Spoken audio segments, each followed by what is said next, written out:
Hello, and welcome to the first edition to my series, Ask L. I had requested for fans to send in questions for me to answer, and this video will contain the first half of those. If your question is not answered in this video, rest assured it will be in the next video of the series. Let's get started. Tyler James Rupert asks, can you write your own name in the Death Note? As far as I can tell, based on the official rules of the Death Note, there is nothing preventing this from being possible. Also, as suicide is a possible cause of death that you can write in the Death Note, I am inclined to think that it is possible to write your own name and have the Death Note kill you. Tyler's second question, is Earth the only place where there is live population, or is there other realms and universes that they watch over? Well, I'm not sure what you mean by that they watch over, but there is no direct scientific evidence to suggest that any external realm exists outside this universe.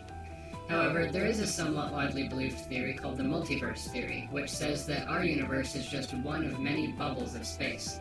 However, in this theory, it would be nearly or completely impossible for us to interact with any other universe bubble, and therefore, even if it is true, this may not be proven as it is not even testable. Patrick Das asks, in Death Note, why apples? Why not other fruits? According to the writers of Death Note, the red apple was chosen somewhat arbitrarily. The color provides a nice contrast to Ryuk's dark appearance. I would note, though, that in many mythologies around the world, apples seem to be the favorite of the gods. Look only as far as Greek mythology or the apple in the Garden of Eden. Oscar Law asks, in a game of cat and mouse, which would you rather be? I would always rather be the cat than the mouse. That's why I'm the world's most famous detective and not the world's most famous villain. Because, you know, I could be if I wanted. Joanna Baleo asks, I'd like to know, why didn't L try to compare the handwriting in Death Note with Yagumi's handwriting? Probably because from the writer's perspective who created the show, it would have just been an easy end to the story that would have been incredibly disappointing. But you're right, that probably would have worked, and in a realistic scenario, I'm sure L would have done so. Brooks Neville asks, can I ask for a burrito? Yes, you can ask for one. I'll be waiting to hear from you about your burrito request. Nick Young asks, how important do you feel skills are in order to back up a plan/strategy? I don't think you touched upon that much in your video with the chess analogy. Excellent question. I think it depends what you mean by skills. I can think of two types. The first is natural-born talent. To continue with the example of chess, Magnus Carlsen is currently the world champion of chess and has been well on his way there since a very young age. It would seem, in his case and with many others, that his expert talent in chess was simply something he was born with. But it's not really. It's just that the way his brain works is incredibly similar to how chess works. And so once he applies his methods of thought to it, it comes naturally and easily. The other kind of skill is experiential expertise. For example, somebody who has spent years and years playing chess, studying strategies and piece formations, has memories of multiple thousands of games which they unconsciously refer to all the time. In other words, this person finds themselves in a given situation during one of their games. They can refer back, however unconsciously, to other similar games and already know the correct moves. On top of this, they can apply deduction. Such is what separates expert chess players from ones who are simply skilled at the game. This is the common way to define an expert. It is somebody who has experienced the same events, or similar ones, over and over and over throughout their lives, such that when they encounter it again, it's not a situation that requires much thought. Even while the expert is unaware of why he knows the answer, he immediately knows it. This is part of the unconscious process of the brain that is always active in people. For further information on this, refer to Malcolm Gladwell's book, Blink. Now that we've defined skills to what I hope will be a satisfying extent, I feel I can answer your question. To reiterate, how important are skills in order to back up a plan or strategy? You can think of this in numerical terms. If 100% is required for a successful strategy, you can fill that 100% with 50% skill and 50% good planning. Or you can use 99% skill, if you have it, and 1% planning. Alternatively, you can use 99% strategizing and only 1% skill, depending on what your skill sets are and how well developed is your ability to strategize. What I'm saying is that with sufficient deduction, only the most basic elements need to be known.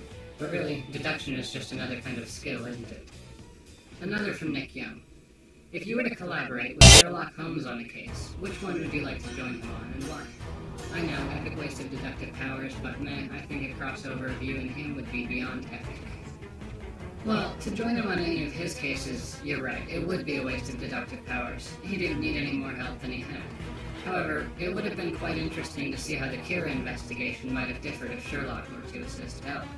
If the two existed in the same world, I believe it would have been inevitable. If not working directly together, then as rivals trying to catch him first. And I truly do not believe that the two of them would have failed. Sabrina Stevens asks, if Elle and Sherlock were to compete, who would be superior? What does Elle think of Sherlock anyway, and would they even get along? I honestly think it would be a contest with no arguable definitive winner. Sherlock has a very distinct way of doing things and can also be somewhat unorthodox. Really what he does is strictly apply the scientific method, not just to his investigations, but to his own thoughts. Elle tends to only express as much information as is necessary, whereas Sherlock does, to some extent, enjoy his publicity. He also somewhat relishes the chance to explain his brilliant deductions, where Elle is content just solving it and leaving those too slow to keep up in the dark. If I were pressed to decide on which one is superior, I'm inclined to choose Elle. Sherlock is nothing short of a genius, but he has a history of drug addiction which will no doubt dull him in comparison to Elle. I think Elle would have some contempt for Sherlock, for the previous listed reason, although he would be unable to deny Sherlock's genius. Their methods differ to a sufficient extent where I think Elle would probably not enjoy working with him. I do not think they would get along. However, in the Kira case, I could see Elle requesting Sherlock's assistance, in part for Sherlock's unorthodoxy and also for his preference to work in the field where Elle prefers to remain in the shadows. Another difference between the two is that Sherlock uses a lot of forensic science and inductive reasoning to read people and deduce information from that. I don't think Elle would find much of this very convincing. He prefers irrefutable, solid evidence and tries to arrange things in order to get it. So does Sherlock, but again, through different methods and approaches. Not to drag this out too far, but one thing Elle and Sherlock have greatly in common is that they don't like to wait for things to happen. Both of them are known to make the first move. I think it's because if you wait to see what happens, your opponent has the advantage of being able to anticipate what your reaction might be. But by making the first move yourself, you gain this advantage. In the words of Elle himself, he who strikes first wins. Hala Al-Jundi asks, where is the line between being insane and creative? It all comes down to how you define things. In the past, some of the most revolutionary ideas and innovations have come from people thought by society to be insane. The word insane simply means not sane. So they do not fall within the category of what society deems to be normal. Furthermore, what society says is normal is usually just based on what people like or don't like, and also within what conforms to the seemingly rational.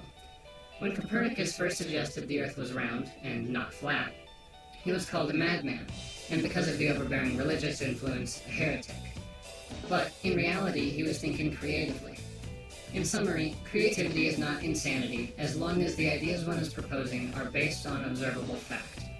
If they're just based on irrational delusions or the confusions of the mind, well, then they're just insane. Vedanshi Yadav asks, if you got the chance to choose your successor, who would it have been, Nir or Mello? Why? I would have chosen Nir. Mello had real potential, that's why Watari spent time on him in the first place, and it's why he was a potential successor to Elle. His flaw was his hot-headedness, but it was also what separated him from Elle and Nir. He was more prepared to take action, immediately, whereas Elle and Nir prefer to keep themselves further removed from things. Ultimately, Mello got killed because of his approach. Rial Sarthik asks, how to break free from emotions and expectations? You should never try to break free from emotions. They're almost never the problem. The problem usually lies within the environment one finds himself in. Be willing to accept the reality of things and make a change. Your emotions are there for a reason, not just to cause you torment and turmoil. Anger, for example, is not inherently wrong. It is wrong if it is applied wrong. Fear may actually be a better example here. It exists as a survival mechanism to protect you from harm or negative situations. The problem is not the presence of emotion. The problem is when emotions are occurring for the wrong reasons, or excessively. As for expectations, you have to pay attention to their root causes. Do you have an expectation for someone to do something for you? Focus on why you have that expectation. If it's because that person truly owes you something, and the thing you're expecting is reasonable and mutually accepted, your expectation is warranted. If, however, it is based on selfish wants and is ultimately unreasonable, then you have to remind yourself of that. If it is reasonable, simply try talking to them about it. I advocate that 90% of social problems are grounded in communication. either a lack of it or just doing it poorly. If this is about an expectation with events in the world, you just have to gain an understanding of two things. One, why did you expect it to happen or not to happen, as the case may be? And two, why did it not go as you had hoped? Understand these two things, adjust your approach, and keep trying. You'll only really lose when you give up. I hope this has satisfied everyone for now. Also, I apologize for any names I've mispronounced. Thank you for listening and sending in your questions. Stay tuned for the next episode of Ask Elle.